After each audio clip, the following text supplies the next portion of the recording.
ಇದು DIY fridge magnet. Priya ತುಂಬ ದಿನದ ಹಿಂದೆನೇ ಮಾಡಿದ್ಲು, ಬಟ್ ಇದನ್ನು ಶೇರ್ ಮಾಡಲಿಕ್ಕೆ ಸಾಧ್ಯ ಆಗಲಿಲ್ಲ.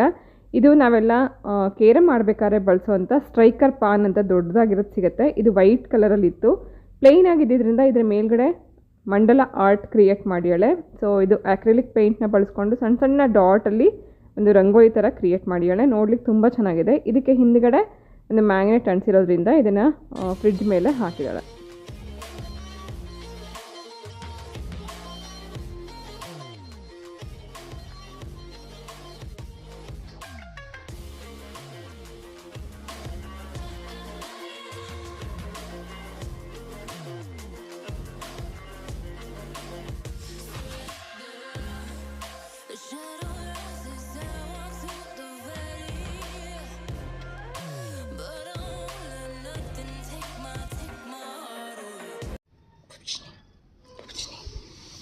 ಇದು ನನ್ನ ಚೇರು, ಯಾವಾಗಲೂ ಇದು ಇಲ್ಲೇ ಬಂದು ಕೂತ್ಕೋಬೇಕು, ಎಲ್ಲೂ ಹೋಗಲ್ಲ.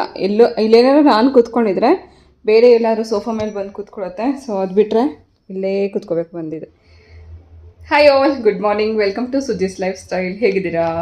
ನೀವೆಲ್ಲರೂ ಚೆನ್ನಾಗಿದ್ದೀರಾ ಅಂತ ಅನ್ನೋದು ನನ್ನ ಭಾವನೆ. ಇವತ್ತು ಬೆಳಗ್ಗೆಯಿಂದ ಬೇಗ ಎಲ್ಲ ಕೆಲಸ ಮುಗಿಸಿ ಬೇಗ ವ್ಲಾಗ್ ಸ್ಟಾರ್ಟ್ ಮಾಡಬೇಕು ಅಂತ ಅಂದ್ಕೊಂಡೆ. ಯಾಕಂದರೆ ಇವತ್ತು ಶುಕ್ರವಾರ, ಹಾಗೆ ಬೆಳಗ್ಗೆನೇ ಎಲ್ಲ ಮನೆ ಕ್ಲೀನ್ ಮಾಡಿ ವಾಶ್ ಮಾಡಿಬಿಟ್ಟು ಬಟ್ಟೆ ಎಲ್ಲ ವಾಶ್ ಮಾಡಿಬಂದು ಇವಾಗ 10 ಗಂಟೆಗೆ ವ್ಲಾಗ್ ಸ್ಟಾರ್ಟ್ ಮಾಡಿದ್ದೀನಿ. ಪೂಜೆ ಇನ್ನೂ ಆಗಿಲ್ಲ. ಹಾಗೆ ಇವತ್ತು ಬೇಗ ಕೆಲಸ ಮುಗಿಸಿದ ರೀಸನ್ ಮತ್ತೊಂದಿದೆ. ಅದೇನಂತಂದರೆ ಇವತ್ತು ನನ್ನ ಫಸ್ಟ್ ವ್ಯಾಕ್ಸಿನೇಷನ್. ಸೊ ವ್ಯಾಕ್ಸಿನೇಷನ್ ಹಾಕಿಸ್ಕೊಂಡು ಬಂದಮೇಲೆ ಹೆಂಗಿರೋದೇ ಗೊತ್ತಿಲ್ಲ ನನ್ನ ಕಂಡೀಷನ್ ಅಂತನಕ್ಕೋಸ್ಕರ ಬೇಗನೆ ಎದ್ದು ಬೆಳಗ್ಗೆನೇ ಎಲ್ಲ ಕೆಲಸ ಮುಗಿಸಿದಾಯಿತು. ಬಟ್ಟೆ ವಾಶ್ ಮಾಡಿದ್ದು, ಕೆಳಗಡೆ ಗ್ರೌಂಡ್ ಫ್ಲೋರ್ ಕ್ಲೀನ್ ಮಾಡಿ, ಮನೆಯೆಲ್ಲ ಒರೆಸಿ ಗುಡಿಸಿ ಎಲ್ಲ ಕೆಲಸ ಮುಗಿಸಿ ಸ್ನಾನ ಮುಗಿಸಿ ಇವಾಗ ಪೂಜೆ ಮಾಡ್ಲಿಕ್ಕೆ ಹೋಗ್ತಾಯಿದ್ದೀನಿ. ಅದಕ್ಕೆ ಮುಂಚೆನೇ ಇವತ್ತಿನ ಬ್ಲಾಗ್ ಸ್ಟಾರ್ಟ್ ಮಾಡಿದೆ. ಹಾಗೆ ಅಡುಗೆ ಕೂಡ ಮುಗಿಸಿದಾಗಿದೆ. ಅಡುಗೆ ಮಾಡಿದ್ದು ಇವತ್ತು ಒಂದು ಸ್ಪೆಷಲ್ ರೆಸಿಪಿ ಮಾಡಿದ್ದೀನಿ. ಆ ರೆಸಿಪಿನೂ ಕೂಡ ನಿಮ್ಮ ಜೊತೆಗೆ ಶೇರ್ ಮಾಡ್ಕೊತಿದ್ದೀನಿ. ಅದ್ರ ಜೊತೆಗೆ ಇವತ್ತೊಂದು ಮುಖ್ಯವಾದಂಥ ಶುಕ್ರವಾರ, ಹಾಗೆ ಪೂಜೆ, ಇನ್ನೇನು ನವರಾತ್ರಿ ಎಲ್ಲ ಬರ್ತಿದೆ. ಈ ಒಂದು ಪೂಜೆಗೋಸ್ಕರನೇ ಸಂಬಂಧಪಟ್ಟಂಥ ಒಂದೇ ಒಂದು ವಿಚಾರ ನಿಮ್ಮ ಹತ್ರ ಶೇರ್ ಮಾಡ್ಕೋಬೇಕು. ಅದಕ್ಕೆ ಮುಂಚೆ ಕೆಳಗಡೆ ಹೋಗೋಣ, ಆನಂತರ ಈ ವಿಷಯದ ಬಗ್ಗೆ ಮಾತಾಡೋಣ. ಮಡಿಸೋ ಬಟ್ಟೆಗಳಂತೂ ಬೇಕಾದಷ್ಟು ಇದೆಲ್ಲ ಒಗ್ದಿರೋದನ್ನು ತೊಗೊಂಬಂದಿಟ್ಟಿದ್ದೀನಿ, ಮಡಿಸ್ಬೇಕು. ಸೊ ಏನೋ ಶಬ್ದ ಆಯಿತು, ಅದಕ್ಕೆ ನೋಡಿದೆ. ಒಗ್ದಿರೋ ಬಟ್ಟೆಗಳಂತೂ ಸಾಕಷ್ಟಿದೆ, ಮಡಿಸ್ಬೇಕು.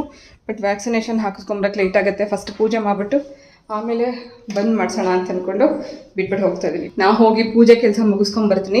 ಹಾಗೆ ಪೂಜೆಗೆ ಸಂಬಂಧಪಟ್ಟಂಥ ಒಂದು ವಿಷಯ ನಿಮ್ಮ ಜೊತೆಗೆ ಇವತ್ತು ಶೇರ್ ಮಾಡ್ಕೋಬೇಕು. ಯಾಕಂದರೆ ಇವತ್ತು ಶುಕ್ರವಾರ, ಇವತ್ತಿನ ವ್ಲಾಗ್ನ ಇವತ್ತೇ ಪೋಸ್ಟ್ ಮಾಡಬೇಕು ಅಂತ ಬೇಗ ಕೆಲಸ ಕೂಡ ಮುಗಿಸ್ಕೊಂಡೆ. ಸೊ ಸಾಧ್ಯ ಆದರೆ ಇವತ್ತೇ ಎಡಿಟ್ ಮಾಡಿ ಇವತ್ತೇ ಪೋಸ್ಟ್ ಮಾಡ್ತೀನಿ ಸಾಯಂಕಾಲದಷ್ಟರಲ್ಲಿ ಅಂತ ಅಂದ್ಕೊಂಡಿದ್ದೀನಿ. ಆಲ್ಮೋಸ್ಟ್ ವಿಡಿಯೋ ಎಲ್ಲ ಮುಗಿದಿದೆ. ಒಂದು ಪೂಜೆಗೆ ಸಂಬಂಧಪಟ್ಟಂಥ ವಿಡಿಯೋ ಒಂದು ನಾನು ಮಾಡಬೇಕಾಗಿದೆ. ಸೊ ಪೂಜೆ ಮಾಡ್ತಾನೆ ಅದ್ರ ಬಗ್ಗೆ ನಾನು ವಿಡಿಯೋ ಮಾಡೋಣ ಅಂತ ಅಂದ್ಕೊಂಡೆ. ತುಂಬಾ ಇಷ್ಟ ಆಯಿತು ನನಗೆ. ಸುಮಾರು ದಿನಗಳಿಂದ ನಾನು ಅದನ್ನು ಬಳಸ್ತಾ ಇದ್ದೀನಿ. ಪೂಜೆಗೋಸ್ಕರ ಬಳಸುವಂಥ ಒಂದು ವಸ್ತು ಬಗ್ಗೆ ನಾನು ಮಾತಾಡಬೇಕು. ಸೊ ಮುಂದೆ ನವರಾತ್ರಿ ಬರ್ತಿರೋದ್ರಿಂದ ನವರಾತ್ರಿ ಸಮಯದಲ್ಲಿ ನಿಮಗೆ ಪೂಜೆಗೆ ಉಪಯೋಗ ಬರುತ್ತೆ ಅಂತನಕ್ಕೋಸ್ಕರ ಇವತ್ತು ಆ ವಿಷಯ ನಿಮ್ಮ ಜೊತೆಗೆ ಶೇರ್ ಮಾಡ್ಕೊತಾ ಇದ್ದೀನಿ. ಸೊ ಪೂರ್ತಿಯಾಗಿ ವಿಡಿಯೋ ನೋಡಿ. ಹಾಗೆ ವಿಡಿಯೋ ಇಷ್ಟ ಆಗ್ತಿದ್ರೆ ಪ್ಲೀಸ್ ಲೈಕ್ ಮಾಡಿ. ಹೊಸಬ್ರೆಲ್ಲ ನೋಡ್ತಾ ಇದ್ರೆ ಪ್ಲೀಸ್ ನನ್ನ ಚಾನಲನ್ನು ಸಬ್ಸ್ಕ್ರೈಬ್ ಮಾಡ್ಕೊಂಡು ನೋಡಿ. ಜೊತೆಗೆ ಮನೆಯಲ್ಲಿ ಫೋನ್ ಇಟ್ಕೊಂಡು ಯಾಕೆ ತಿರುಗ್ತಾ ಇರ್ತೀನಿ ಅಂತಂದರೆ, ನಮ್ಮ ಮನೆಯಲ್ಲಿ ಒಬ್ರು ಕೆಳಗಡೆ ಇರ್ತೀವಿ, ಒಬ್ರು ಮೇಲೆ ಇರ್ತೀವಿ. ಕೂಗಬೇಕು ಅಂತಂದರೆ ಫೋನ್ ಮೂಲಕನೇ. ಹರ್ಷಿತ್ಗೆ ಕಾಲ್ ಮಾಡ್ಬೇಕಂದ್ರು, ಪ್ರೇಮ್ ಕಾಲ್ ಮಾಡ್ಬೇಕಂದ್ರೂ, ಕರಿಬೇಕು ಅಂದ್ರೂ ಇಲ್ಲಿಂದ ಕಿರ್ಚಿದ್ರೆ ಕೇಳಿಸಲ್ಲ. ಎಷ್ಟು ಜೋರಾಗಿ ಕಿರ್ಚಿದ್ರು ಮೇಲ್ಗಡೆ ಒಂದು ಬಾಗಿಲು ಹಾಕೊಂಡ್ಬಿಟ್ಟಿರ್ತಾರೆ. ಅದಕ್ಕೋಸ್ಕರ ಕೈಯಲ್ಲಿ ಫೋನ್ ಇಟ್ಕೊಂಡಿರ್ತೀನಿ. ಕೆಲವು ಸತಿ ಕೆಳಗಡೆ ಯಾರು ಬಂದರೆ ಫೋನ್ ಮಾಡ್ತಾರೆ. ಹಾಗೆ ಬೆಲ್ ಇದ್ರೂ ಕೂಡ ಕೆಲವು ಸತಿ ರೂಮಲ್ಲಿ ಏನಾದ್ರು ಡೋರ್ ಕ್ಲೋಸ್ ಮಾಡ್ಕೊಂಡ್ರೆ ಮಕ್ಕಳು ಕೇಳಿಸಲ್ಲ. ಸೊ ಈ ಥರ 3 ಫ್ಲೋರ್ 4 ಫ್ಲೋರ್ ಇರೋಂಥ ಮನೆಗಳಲ್ಲಿ ಸ್ವಲ್ಪ ಕಷ್ಟದ ಕೆಲಸ. ಹರ್ಷಿತ್ ರೂಮ್ಗೆ ಒಂದು ಬೆಲ್ ಹಾಕ್ಸ್ಬೇಕು ಅಂತ ಅನ್ಕೊಂಡಿದ್ದೀನಿ. ಯಾಕಂದ್ರೆ ನಾನಿಲ್ಲಿ ಫಸ್ಟ್ ಫ್ಲೋರಿಂದ ಕೂಗಿದ್ರೆ ಅವ್ನು ಕೇಳಿಸದೇ ಇಲ್ಲ. ಹಾಗಾಗಿ ಇದೇ ನಮ್ಗೆ ಇವಾಗ ಸದ್ಯಕ್ಕೆ ಬೆಲ್ ಥರ ಕೆಲಸ ಮಾಡ್ತಿರುತ್ತೆ. ಕೈಯಲ್ಲಿ ಇಟ್ಕೊಂಡು ಓಡಾಡ್ತಾ ಇರ್ತೀನಿ. ಎಲ್ಲೇ ಕೆಳಗಡೆ ಫ್ಲೋರಲ್ಲಿ ಮೇಲ್ಗಡೆ ಫ್ಲೋರಲ್ಲಿ ನನ್ನ ಜೊತೆಲಿ ಫೋನ್ ಇರುತ್ತೆ. ಯಾರ್ದಾದ್ರೂ ಒಂದು ಕಾಲ್ ಬರ್ತಿರುತ್ತೆ, ಅಥವಾ ಏನಾದ್ರು ಒಂದು ಪಾರ್ಸಲ್ ಬರುತ್ತೆ, ಅಪ್ಪ ಅಮ್ಮ ಫೋನ್ ಮಾಡ್ತಿರ್ತಾರೆ, ಅಥವಾ ರಂಗನಾಥ ಫೋನ್ ಮಾಡ್ತಿರ್ತಾನೆ, ಮಕ್ಕಳು ಫೋನ್ ಮಾಡ್ತಾರೆ, ಅಥವಾ ನಾವು ಯಾರಿಗಾದ್ರು ಏನಾದ್ರು ಹೇಳಬೇಕು ಅಂತಂದ್ರೂ ಫೋನ್ ಮೂಲಕನೇ ಹಂಗಾಗೋಗಿದೆ ಈಗ. ಸೊ ಈ ಥರ 4 ಫ್ಲೋರ್ 3 ಫ್ಲೋರ್ ಮನೇಲಿ ಇರೋವಂಥ ಪರಿಸ್ಥಿತಿ ಹೆಂಗಿದೆ ಅಂತಂದರೆ ಇದ್ರದ್ದೇ ಒಂದು ಬ್ಲಾಗ್ ಮಾಡ್ಬೋದು. ಮೇ ಬಿ ಅಡ್ವಾಂಟೇಜಸ್ ಏನಿದೆ, ಡಿಸ್ಅಡ್ವಾಂಟೇಜಸ್ ಏನಿದೆ ಅಂತ ಸದ್ಯಕ್ಕೆ ಇವಾಗ ಸಾಧ್ಯ ಇಲ್ಲ. ಆದರೆ ಈ ಥರ ಫೋನ್ ಅಂತೂ ಬೇಕೇ ಬೇಕಾಗತ್ತೆ ಯಾರನ್ನಾರು ಮಾತಾಡಿಸ್ಬೇಕಂದ್ರೆ. ರಂಗನಾಥ ಬರ್ತೀನಿ ಅಂತ ಹೇಳಿದ್ದ ವ್ಯಾಕ್ಸಿನೇಷನ್ಗೆ ನನ್ನ ಕರ್ಕೊಂಡು ಹೋಗೋಕ್ಕೆ, ಅವನಿಗೋಸ್ಕರ ಕಾಯ್ತಾ ಇದ್ದೀನಿ. ಪೂಜೆ ಒಂದು ಮುಗಿಸಿದ್ರೆ ಕೆಲಸ ಮುಗೀತು.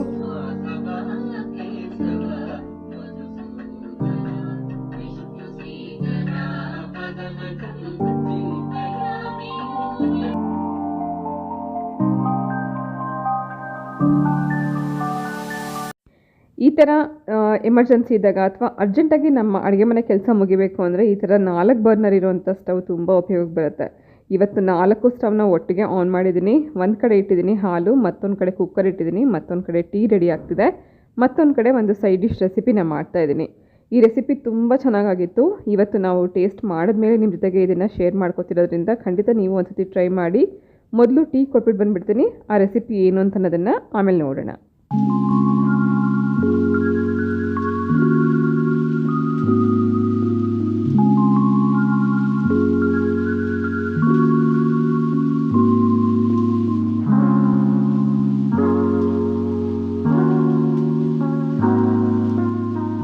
ಬಾಣಲಿ ಬಿಸಿಗೆ ಇಟ್ಕೊಂಡು ಅದರಲ್ಲಿ ಒಂದು 2 ಸ್ಪೂನಷ್ಟು ಎಣ್ಣೆ ಹಾಕಿದ್ದೀನಿ. ಎಣ್ಣೆ ಬಿಸಿ ಆಗೋಷ್ಟರಲ್ಲಿ ಇಲ್ಲಿ ಎಣ್ಣೆನೆಲ್ಲ ರೆಡಿ ಮಾಡಿ ಇಟ್ಕೊಂಡಿದ್ದೀನಿ ಅಂತ ಅನ್ನೋದನ್ನು ತೋರಿಸ್ತಾ ಇದ್ದೀನಿ.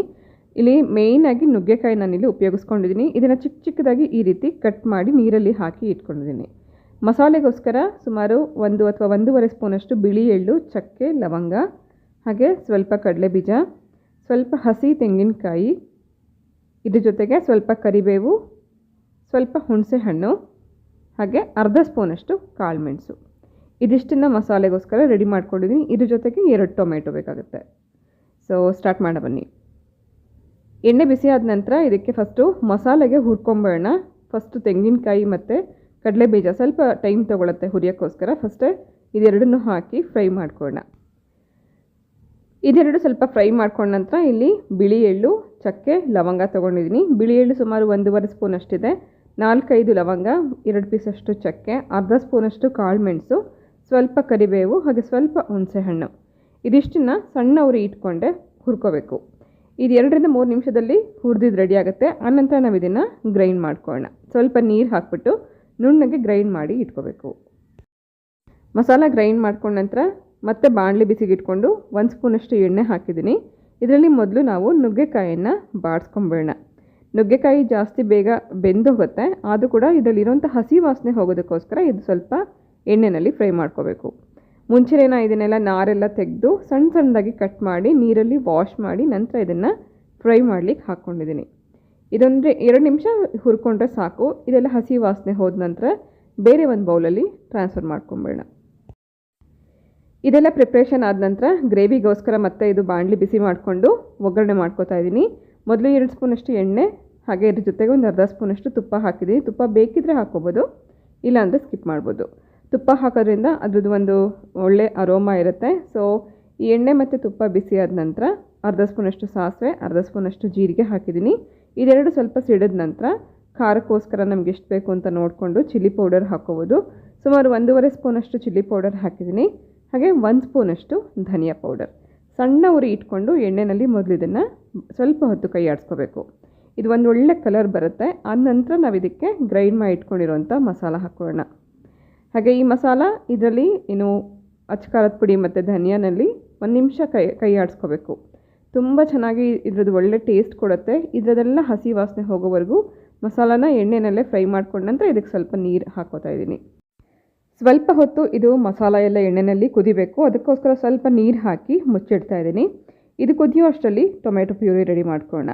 ಸುಮಾರು 4 ನುಗ್ಗೆಕಾಯಿಗೆ ನಾನಿಲ್ಲಿ 2 ಟೊಮೆಟೊ ಉಪಯೋಗಿಸ್ಕೊಂಡಿದ್ದೀನಿ. ಟೊಮೆಟೊ ಗ್ರೈಂಡ್ ಮಾಡಿಕೊಂಡು ಕುದೀತಾ ಇರೋವಂಥ ಮಸಾಲೆಗೆ ಆ್ಯಡ್ ಮಾಡ್ಕೋಬೇಕು. ಈ ಗ್ರೇವಿ ಒಂದು ಸೆಮಿ ಕನ್ಸಿಸ್ಟೆನ್ಸಿ ಆಗಿರೋದ್ರಿಂದ ತುಂಬ ತೆಳು ಅಥವಾ ತುಂಬ ಗಟ್ಟಿ ಇರಬಾರ್ದು. ಒಂದು ಸೆಮಿ ಕನ್ಸಿಸ್ಟೆನ್ಸಿ ಅಂದರೆ ನಮಗೆ ಅನ್ನ, ಚಪಾತಿ, ಮುದ್ದೆ ಎಲ್ಲದಕ್ಕೂ ಆಗೋ ಹಾಗೆ ಇದನ್ನು ನಾವು ಮಾಡ್ಕೋಬೋದು. ಟೊಮೆಟೊ ಪ್ಯೂರಿ ಹಾಗೆ ಉಪ್ಪು ಇದೆಲ್ಲ ಹಾಕಿ ಒಂದ್ಸತಿ ಮಿಕ್ಸ್ ಮಾಡ್ಕೊಂಡ ನಂತರ ನಾವು ಮೊದಲೇ ಹುರಿದಿಟ್ಕೊಂಡಿರೋಂಥ ನುಗ್ಗೆಕಾಯಿನೂ ಇದಕ್ಕೆ ಸೇರಿಸ್ಕೊಳ್ಳೋಣ. ಈಗ ಆಲ್ರೆಡಿ ಇದು 50% ಬೆಂದಿರುತ್ತೆ. ಇನ್ನೊಂದು 50% ಈ ಮಸಾಲ ಜೊತೆಗೆ ಬೆಂದರೆ ಸಾಕು. ಎಲ್ಲ ಖಾರ ಉಪ್ಪು ಹೊಂದ್ಕೊಂಡ ನಂತರ ಸ್ವಲ್ಪ ನೀರು ಹಾಕಿ ಮುಚ್ಚಿಟ್ಬೇಡ. ಸೊ ಇಷ್ಟ ಇದ್ದರೆ ಸಾಕು. ನಮಗೆ ಮತ್ತೆ ಇದು ಕುದ್ದ ಮೇಲೆ ಮತ್ತೆ ಗಟ್ಟಿಯಾಗುತ್ತೆ. ನೋಡಿಕೊಂಡು ನೀವು ನೀರನ್ನು ಸ್ವಲ್ಪ ಕಡಿಮೆನೇ ಹಾಕ್ಕೊಂಡಿರಬೇಕು. ಲಾಸ್ಟಲ್ಲಿ ಅರ್ಧ ಸ್ಪೂನಷ್ಟು ಸಾಂಬಾರು ಪೌಡರ್ ಹಾಕಿದ್ದೀನಿ. ಸ್ವಲ್ಪ ಅರಿಶಿನ ಹಾಗೆ ಸ್ವಲ್ಪ ಬೆಲ್ಲ ಹಾಕೋದ್ರಿಂದ ಇದ್ರ ರುಚಿ ಇನ್ನೂ ಚೆನ್ನಾಗಿರುತ್ತೆ. ಸೊ ಸಾಂಬಾರು ಪೌಡರ್ ನೋಡಿಕೊಂಡು ನೀವು ಖಾರಕ್ಕೆ ಹೆಚ್ಚು ಕಮ್ಮಿ ನೋಡ್ಕೊಂಡು ಹಾಕ್ಕೋಬೋದು. ಇದೆಲ್ಲ ಹಾಕಿ ಮಿಕ್ಸ್ ಮಾಡಿ ಮುಚ್ಚಿಟ್ಟು 2-3 ನಿಮಿಷ ಸಣ್ಣ ಉರಿನಲ್ಲಿ ಬೇಯಿಸ್ಕೋಬೇಕು. 2-3 ನಿಮಿಷ ಬೇಯಿಸ್ಕೊಂಡ ನಂತರ ಈ ರೀತಿ ಮೇಲ್ಗಡೆ ಎಣ್ಣೆ ತೇಲ್ಕೊಂಡು ಬಂದಿದೆ ಅಂದರೆ ಇದು ಪೂರ್ತಿಯಾಗಿ ಬೆಂದು ರೆಡಿಯಾಗಿದೆ ಅಂತ ಅರ್ಥ. ಮೇಲ್ಗಡೆ ಎಣ್ಣೆ ತೇಲ್ಕೊಂಡು ಬಂದಿರೋದು ಎಳ್ಳು, ಕಡಲೆಬೀಜ ಹಾಗೆ ತೆಂಗಿನಕಾಯಿ ಇದೆಲ್ಲ ಆಯಿಲ್ ರಿಲೀಸ್ ಮಾಡುತ್ತೆ. ಸೊ ಅದರ ಎಣ್ಣೆ ಮೇಲ್ಗಡೆ ನಮಗೆ ಕಾಣಿಸ್ತಾ ಇದೆ. ಇಷ್ಟ ಆದರೆ ಆಯಿತು. ತುಂಬ ರುಚಿಯಾಗಿರುವಂಥ ನುಗ್ಗೆಕಾಯಿ ಗ್ರೇವಿ ರೆಡಿಯಾಗಿದೆ. ಮತ್ತು ಇದು ಆರಿದ ಮೇಲೆ ಗಟ್ಟಿಯಾಗುತ್ತೆ. ನೋಡಿಕೊಂಡು ನೀವು ನೀರನ್ನು ಹೆಚ್ಚು ಕಮ್ಮಿ ಮಾಡ್ಕೋಬೋದು. ಒಂದ್ಸತಿ ಟ್ರೈ ಮಾಡಿ, ಮಾಡಿದ ಮೇಲೆ ಹೇಗಿತ್ತು ಅಂತ ಕಮೆಂಟ್ ಮಾಡಿ ತಿಳಿಸೋದನ್ನು ಮರಿಬೇಡಿ.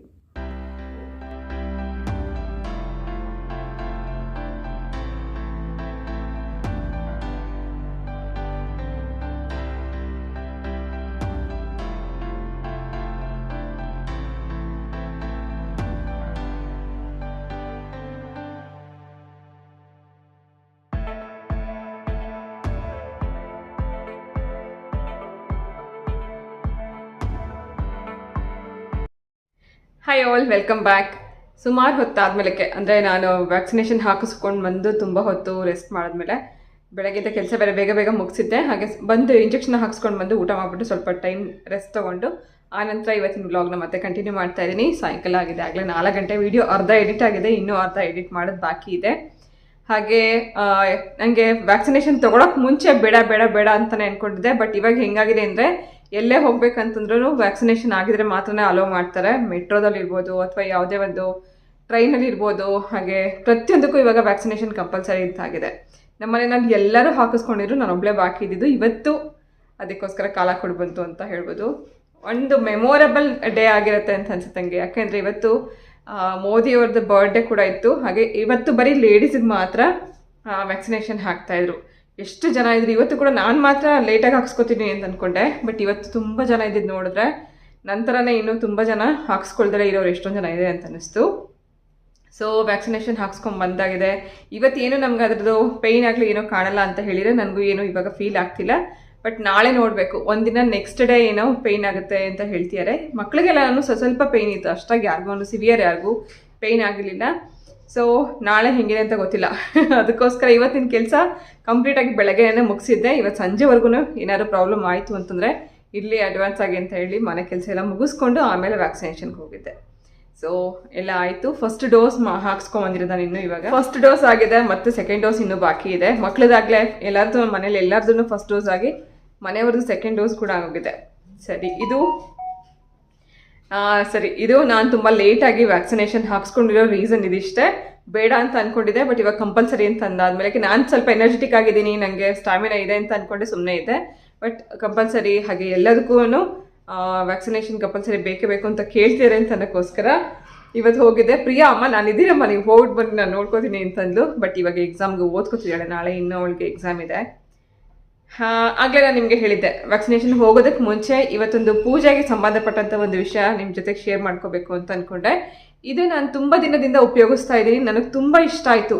ಫಸ್ಟ್ ಡೇನೇ ಉಪಯೋಗಿಸಿದ ದಿನವೇ ನನಗೆ ತುಂಬ ಇಷ್ಟ ಆಯಿತು. ನಿಮ್ಮ ಜೊತೆ ಶೇರ್ ಮಾಡ್ಕೋಬೇಕು ಅಂತ ಅಂದ್ಕೊಂಡು ಇವತ್ತು ಮಾಡೋಣ, ನಾಳೆ ವ್ಲಾಗಲ್ಲಿ ಮಾಡೋಣ ಅಂತ ಅಂದ್ಕೊಂಡೆ ಸುಮ್ಮನೆ ಇದೆ. ಬಟ್ ಇವತ್ತು ಶುಕ್ರವಾರ ಪೂಜೆ ಸಮಯದಲ್ಲಿ ಇದನ್ನು ಉಪಯೋಗಿಸ್ಕೊಂಡು ಅದನ್ನು ನಿಮ್ಮ ಜೊತೆಗೆ ಶೇರ್ ಮಾಡ್ಕೋಬೇಕು ಇವತ್ತು ಅದನ್ನು ಹೇಳೋಣ ಅಂತ ಅಂದ್ಕೊಂಡೆ. ಅದರ ಹೆಸರು ಬಂದು ಜವಾದಿ ಪೌಡರ್ ಅಂತ ಸಿಗುತ್ತೆ. ಜವಾದು ಅಂತಾರೆ, ಜವಾದಿ ಅಂತಾರೆ. ಇದು ನನಗೆ ವರಮಹಾಲಕ್ಷ್ಮಿ ಹಬ್ಬಕ್ಕೆ ಶಾಪಿಂಗ್ ಹೋಗಿದ್ದಾಗ ಪೂಜೆ ಸಾಮಗ್ರಿಗಳನ್ನ ತೊಗೊಂಬರಕ್ಕೆ ಹೋಗಿದ್ದಾಗ ಇದು ನಾನು ಗ್ರಂಥಿಗೆ ಅಂಗಡಿನಲ್ಲಿ ಪರ್ಚೇಸ್ ಮಾಡಿ ತೊಗೊಂಬಂದಿದ್ದೆ. ಗ್ರಂಥಿಗೆ ಅಂಗಡಿ ಅಂತಂದರೆ ಪೂಜೆ ಸಾಮಗ್ರಿಗಳನ್ನೆಲ್ಲ ಮಾರೋವಂಥ ಅಂಗಡಿ. ನಮಗೆ ಪೂಜೆಗೆಲ್ಲ ಏನೇನು ಬೇಕಾಗತ್ತೆ ಅದನ್ನೆಲ್ಲ ಒಂದೇ ಅಂಗಡಿನಲ್ಲೇ ಮಾರ್ತಾರೆ, ಅದಕ್ಕೆ ಗ್ರಂಥಿಗೆ ಅಂಗಡಿ ಅಂತ ಕರೀತಾರೆ. ಅಲ್ಲಿ ತೊಗೊಂಬಂದಿದ್ದೆ. ಇದ್ರದ್ದು ಎಷ್ಟು ಅರೋಮಾ ಇದೆ ಅಂತಂದರೆ ಇದರದ್ದು ಯೂಸಸ್ ಕೂಡ ನಾನು ನಿಮಗೆ ಹೇಳ್ತೀನಿ. ಇದನ್ನು ಬಳಸೋವಂಥ ವಿಧಾನ ಹೇಗೆ, ಹಾಗೆ ಯಾತಕ್ಕೆ ಬಳಸಬೇಕು ಅಂತ ಅದನ್ನು ಫಸ್ಟ್ ನೋಡ್ಕೊಂಡ್ಬರೋಣ. ಇದು ಜವಾದು ಅಥವಾ ಜವಾದಿ ಅಂತ ಹೇಳ್ತಾರೆ.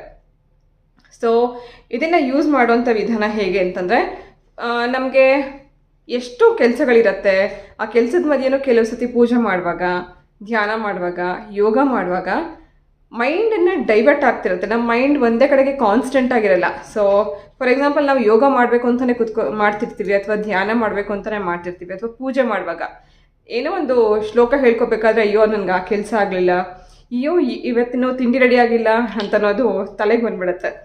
ಮನೆ ಕೆಲಸ ಯಾವಾಗಲೂ ಇದ್ದಿದ್ದೆ, ಆದರೂ ಕೂಡ ನಮ್ಮ ಮನಸ್ಸು ಒಂದು ಕಡೆಗೆ ಕಾನ್ಸ್ಟೆಂಟಾಗಿ ಒಂದು ಕಡೆ ಇರಬೇಕು, ಅಥವಾ ನಮ್ಮ ಮೈಂಡ್ ಡೈವರ್ಟ್ ಆಗಬಾರ್ದು. ನಾವು ಮಾಡೋವಂಥ ಕೆಲಸದಲ್ಲಿ ಕಾನ್ಸಂಟ್ರೇಟ್ ಮಾಡೋದಕ್ಕೋಸ್ಕರ ಈ ಜವಾದು ಪೌಡರ್ನ ಬಳಸ್ತಾರಂತೆ. ತುಂಬ ಹಳೆ ಕಾಲದಿಂದಲೂ ಬಳಸ್ತಾ ಇರೋವಂಥ ಒಂದು ಜವಾದು ಪೌಡರ್. ನನಗೆ ಇದ್ರದ್ದು ಗೊತ್ತಾಗಿದ್ದು ರೀಸೆಂಟಾಗಿ. ಸೊ ನಿಮಗೂ ಇದು ಗೊತ್ತಿಲ್ಲದಲೇ ಇದ್ದರೆ ಮೇ ಬಿ ಗೊತ್ತಾಗಲಿ ಅಂತ ಅನ್ನೋಕ್ಕೋಸ್ಕರ ಇದು ಎಲ್ಲ ದೇವಸ್ಥಾನಗಳಿಗೂ ತೊಗೊಂಡು ಹೋಗಿ ಕುಂಕುಮಕ್ಕೆ ಮಿಕ್ಸ್ ಮಾಡಿ ದೇವರಿಗೆ ಅರ್ಚನೆ ಮಾಡಲಿಕ್ಕೆ ಬಳಸ್ತಾರಂತೆ.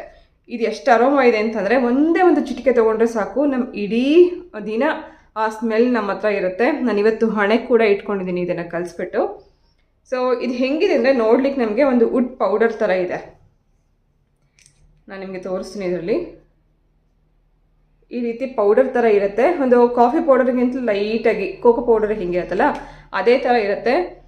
ಬಾಕ್ಸ್ ಓಪನ್ ಮಾಡ್ತಿದ್ದಂಗೆ ಎಷ್ಟು ಚೆನ್ನಾಗಿ ಗಮ್ಮನತ್ತೆ ಅಂತಂದರೆ ಇಡೀ ಮನೆಯೆಲ್ಲ ಗಮ್ಮಂತಿರುತ್ತೆ. ವರಮಹಾಲಕ್ಷ್ಮಿ ಹಬ್ಬ ದಿನ ನಾನು ಇದು ಕುಂಕುಮಾರ್ಚನೆ ಮಾಡುವಾಗ ಇದನ್ನು ಮಿಕ್ಸ್ ಮಾಡಿಕೊಂಡು ಮಾಡಿದ್ದೆ. ಇದನ್ನು ಯೂಸ್ ಮಾಡೋ ರೀಸನ್ ಇದಿಷ್ಟೇ. ನಮ್ಮ ಮೈಂಡನ್ನು ಡೈವರ್ಟ್ ಮಾಡಿದೆ, ನಮ್ಮ ಮನಸ್ಸನ್ನು ಕಾನ್ಸಂಟ್ರೇಟ್ ಮಾಡಲಿಕ್ಕೆ. ಅಂದರೆ ಯಾವುದೇ ಕೆಲಸ ಮಾಡುವಾಗ, ಯೋಗ ಧ್ಯಾನ ಮಾಡುವಾಗ, ಹಾಗೆ ತುಂಬ ಹಳೆ ಕಾಲದಿಂದ ಇದನ್ನು ಬಳಸ್ತಾ ಇದ್ರಂತೆ. ಹಾಗೆ ಕುಂಕುಮಾರ್ಚನೆ ಮಾಡುವಾಗ ದೇವರಿಗೆ ಇದನ್ನು ಬಳಸ್ತಾರೆ. ಹಾಗೆ ಪ್ರತಿದಿನ ಕೂಡ ನಮ್ಮ ಮನಸ್ಸು ಖುಷಿಯಾಗಿರಬೇಕು, ನಮ್ಮ ಮನಸ್ಸು ಎಲ್ಲೂ ಆ ಕಡೆ ಈ ಕಡೆ ಹೋಗದೆ ಒಂದು ಮಾಡೋ ಕೆಲಸದಲ್ಲಿ ಏನು ಮಗ್ನರಾಗಿ ಮಾಡಬೇಕು ಅಂತಂದರೆ ಇದನ್ನು ನಮ್ಮ ಹಣೆಗೆ ಕೂಡ ಹಚ್ಕೋಬೋದು.